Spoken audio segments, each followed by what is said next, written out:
Parole de Dieu quotidienne. Non seulement ces hommes ignorants et arrogants n'ont pas donné le meilleur d'eux-mêmes, ni rempli leur devoir, mais en plus, ils ont les mains tendues vers la grâce, comme s'ils méritaient ce qu'ils demandent. Et s'ils n'arrivent pas à recevoir ce qu'ils demandent, ils deviennent encore moins fidèles. Comment de tels hommes peuvent-ils être considérés comme raisonnables? Vous avez un petit calibre et vous êtes dépourvus de raison, totalement incapables de remplir le devoir qui est le vôtre pendant l'œuvre de gestion. Votre valeur a déjà chuté. Votre échec à vous acquitter envers moi d'une telle grâce est déjà un acte d'extrême rébellion, suffisant pour vous condamner et démontrer votre lâcheté, votre incompétence, votre bassesse et votre indignité. Qu'est-ce qui vous donne le droit de garder les mains tendues? Vous n'êtes pas capable de la moindre aide pour mon œuvre. Vous êtes incapable de loyauté et incapable de témoigner de moi. Et pourtant, vous m'attaquez. Vous dites des mensonges sur moi et vous vous plaignez que je suis injuste. Cela fait déjà partie de vos mauvaises actions et de vos échecs. C'est ce qui constitue votre fidélité? C'est ce qui constitue votre amour? Quel autre travail pouvez-vous réaliser en plus de cela? Comment avez-vous contribué à tout le travail qui a été fait? Combien avez-vous dépensé? J'ai déjà fait preuve d'une grande tolérance en ne vous blâmant pas.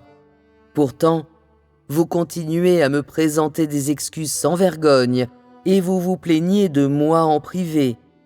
Avez-vous seulement la moindre trace d'humanité? Bien que le devoir de l'homme soit entaché par l'esprit de l'homme et de ses notions, tu dois remplir ton devoir et montrer ta loyauté. Les impuretés dans le travail de l'homme relèvent de son calibre, alors que si l'homme ne remplit pas son devoir, cela révèle sa rébellion.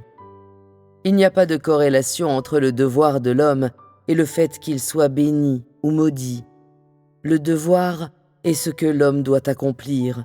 C'est sa vocation qui vient du ciel et ne devrait pas dépendre de la récompense, des conditions ou des raisons. C'est alors seulement qu'il fait son devoir. Être béni, c'est être perfectionné et jouir des bénédictions de Dieu après avoir fait l'expérience du jugement. Être maudit, c'est conserver son tempérament inchangé après avoir fait l'expérience du châtiment et du jugement. C'est ne pas faire l'expérience d'être perfectionné, mais être puni. Mais qu'ils soient bénis ou maudits, les êtres créés doivent accomplir leur devoir. Faire ce qu'ils doivent faire et faire ce qu'ils sont capables de faire, c'est le moins que puisse faire une personne qui cherche Dieu. Tu ne devrais pas remplir ton devoir seulement pour être béni, et tu ne devrais pas refuser d'agir par peur d'être maudit. Laissez-moi vous dire la chose suivante. L'homme doit accomplir son devoir, et s'il en est incapable, c'est à cause de sa rébellion. C'est par le processus de l'accomplissement de son devoir que l'homme change progressivement, et c'est par ce processus qu'il démontre sa fidélité.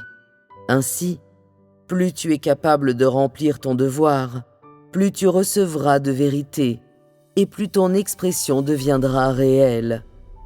Ceux qui n'agissent que pour l'apparence quand ils accomplissent leur devoir et qui ne cherchent pas la vérité seront éliminés à la fin, car de tels hommes ne remplissent pas leur devoir dans la pratique de la vérité et ne pratiquent pas la vérité pendant qu'ils s'acquittent de leur devoir. De tels hommes ne changent pas et ils seront maudits. Non seulement leurs expressions sont impures, mais tout ce qu'ils expriment est méchant.